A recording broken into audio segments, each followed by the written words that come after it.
नमस्कार दोस्तों, स्वागत है आपका मोटिवेशन माइंडसेट मंत्रा में। एक बार की बात है, एक गांव में एक भिक्षुक रहा करते थे। वो भिक्षुक सभी व्यक्तियों की समस्या का समाधान उन्हें बताते और लोग उनसे ज्ञान प्राप्त करके अपने जीवन को सुखी बनाते थे।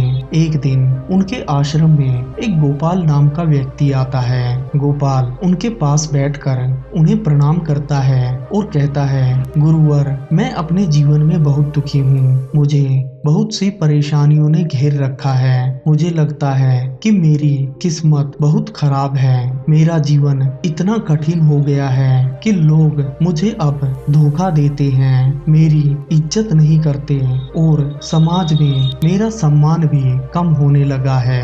लोग मेरे बारे में गलत विचार रखने लगे हैं और जब भी मैं अपने जीवन में कोई कार्य करता हूँ तो वो कार्य भी मुझसे बिगड़ जाता है। मुझे अब अपने जीवन में मेरी समस्याओं का समाधान नहीं मिल रहा। कृपया करके आप मुझे मेरी समस्याओं का समाधान बताएं। भिक्षुक ने गोपाल को बड़े ध्यान से देखा और उसकी नकारात्मकता भरी बातों को सुनकर गुरु मुस्कुरा दिए। भिक्षुक बोले, तुम मेरे साथ आओ, मैं तुम्हें तुम्हारी समस्या का समाधान बताता हूँ। भिक्षुक उसे लेकर अपने आश्रम के कुएं के पास गए और उस कुएं से एक बाल्टी पानी निकालकर उसमें बहुत सारी रेत डाल दी और बोले, गोपाल, तुम्हें इस बाल्टी में क्या नजर आ रहा है? तब गोपाल ने उस पानी को देखा और कहा, गुरुवर, मुझे इस पानी में बहुत सारी गंदगी नजर आ रही है। ये पानी तो बहुत गंदा है, अब ये पानी पीने योग्य नहीं बचा। तब भिक्षुक ने कहा, तुम थोड़ी देर इसके पास शांत अवस्था में बैठ जाओ।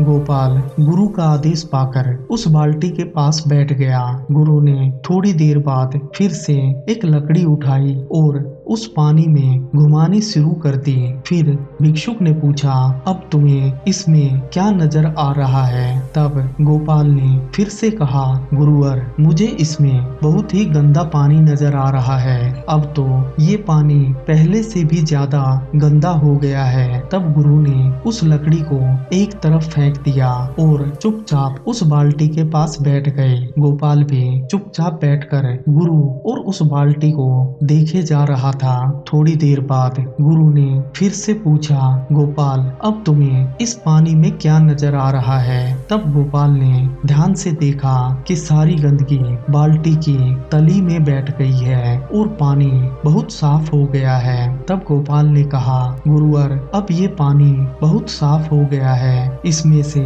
सारी गंदगी छनकर नीचे बैठ गई है। तब भिक्षुक ने कहा, गोपाल, यह पानी तुम्हारी सोच का प्रतीक है। जब तुम अपनी सोच को बार बार गंदे विचारों से मलिन करते हो तो तुम्हारे सारे विचार गंदे हो जाते हैं, पर जब तुम शांत हो जाते हो तब तुम्हें सब कुछ साफ दिखाई देने लगता है। जब तक तुम अपने जीवन में गंदे विचारों से दूर रहकर अपने मन को शांत नहीं करते, तब तक तुम्हें हर व्यक्ति में गंदगी नजर आएगी, हर व्यक्ति के विचार गलत नजर आएंगे। तुम्हारी सबसे बड़ी दुश्मन तुम्हारी सोच है, जो तुम्हें लगातार यह महसूस कराती है कि तुम बदकिस्मत हो, लोग तुम्हें धोखा दे रहे हैं। लेकिन सच्चाई यह है कि जब तुम अपनी सोच को नियंत्रित कर लेते हो तब बाहर की दुनिया अपने आप साफ और सरल दिखने लगती है। आज से तुम लोगों की बातों की परवाह किए बगैर अपने जीवन पर ध्यान केंद्रित करना शुरू करो और देखना, धीरे धीरे तुम्हारे दिमाग में जमी सारी नकारात्मकता बाहर आने लगेगी और तुम्हें लोगों के गंदे विचारों में भी उनकी छुपी हुई अच्छाइयाँ नजर आने लगेंगी। और जब तुम लोगों में अच्छाइयाँ देखना शुरू कर दोगे, उस दिन से लोग भी तुम्हारा सम्मान करना शुरू कर देंगे। दोस्तों, हमारे जीवन में हमारी सोच ही हमारे जीवन की दिशा तय करती है। जब हम अपनी सोच को नकारात्मक विचारों से भर देते हैं तब हमारे जीवन में हमें सभी कार्य बड़े मुश्किल प्रतीत होने लगते हैं और सारी दुनिया हमें दुश्मन नजर आने लगती है। पर जब हम शांत रहते हैं और अपनी सोच को सकारात्मक बनाते हैं तो हमारा जीवन हर मुश्किल का हल ढूंढने में समर्थ बन जाता है। इसलिए अपनी सोच को सबसे बड़ी ताकत बनाओ, ना कि अपनी सबसे बड़ी दुश्मन। दोस्तों, अपने जीवन में हमेशा सकारात्मक रहो और सफल बनो। दोस्तों, अगर कहानी अच्छी लगी है तो कहानी को लाइक करें, शेयर करें और अगर चैनल पर नए हैं तो चैनल को अपना प्यार दिखाते हुए सब्सक्राइब करें। जय हिंद दोस्तों।